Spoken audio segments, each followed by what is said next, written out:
Salam dostlar. Bəzən çoxlu suallar ünvanlayırsınız ki, biz nə edək ki, əməliyyatdan sonra yırtıqlar yaranmasın. Ümumiyyətlə, qarın boşluğu əməliyyatı əgər açıq üsulla olunursa, bu əməliyyatdan sonra, böyük kəsiklərdən sonra yırtığın yaranma ehtimalı yüksəkdir. Yırtıq yaranmaması üçün xəstələr əməliyyatdan sonra ağır fiziki işlə məşğul olmamalıdırlar. Əgər böyük abdominal kəsiklərlə əməliyyat olunublarsa, müəyyən müddət 3 ay, 6 ay müddətində xüsusi qarın korsetlərindən istifadə etməlidirlər. Qəvizlik yaradan, köp yaradan qidalardan istifadə etməməlidirlər. Tualetdə uzun müddətli oturmamalıdırlar.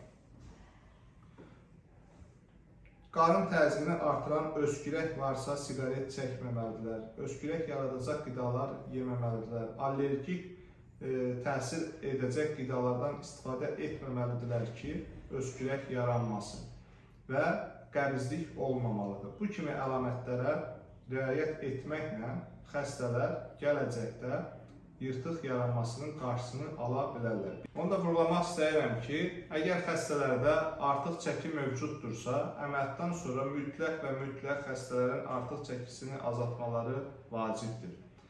Bundan əlavə, xəstə əməliyyat olunduğu çəkidə üzərinə çəki alırsa, bu hallarda da xəstələrdə yırtılma ehtimalı mövcuddur.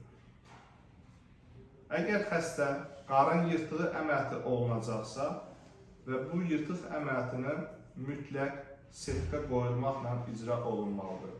Bəzən sual verirsiniz ki, balaca yırtıqları siz setka qoymadan əməliyyat eləyə bilərsinizmi? Bəli, bu əməliyyatı etmək o qədər də bizdən yüksək dərəcəli peşəkarlıq tələb etmir. Bugünkü peşəkarlığımız ona imkan verir ki, biz onu setka qoymadan əməliyyat edək. Amma biz özümüz setka qoymadan yırtıq əməliyyatı icra etmirik.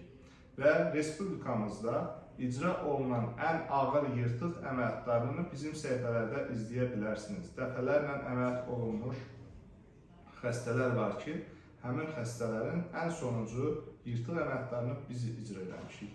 Və icra etdiyimiz xəstələrdə istifadə etdiyimiz materiallara qarşı bu günə qədər heç bir reaksiya və arzu olunmaz hallar yaşamamışıq. Buna görə də biz istifadə etdiyimiz materialları seçirik. Həmin materiallar yüksək texnologiyalar sahibi olan firmalar tərəfindən istehsal olunur və həmin materialın daxilində olan bütün allergenlər çıxarıldığı üçün inert hala salınır və bu inert halında olan material orqanizm tərəfindən heç bir reaksiya ilə üzləşmir və əməliyyatdan sonra xəstələrdə heç bir narahatçılıq halları yaratmır. Əgər sizdə və yaxud yaxınlarınızda qarın yırtığı ilə bağlı problemləriniz varsa, buyurun videonun altından suallarınızı verə bilərsiniz. Mən Doktor Ramil Nadirov sizin suallarınızı cavablandıracağım.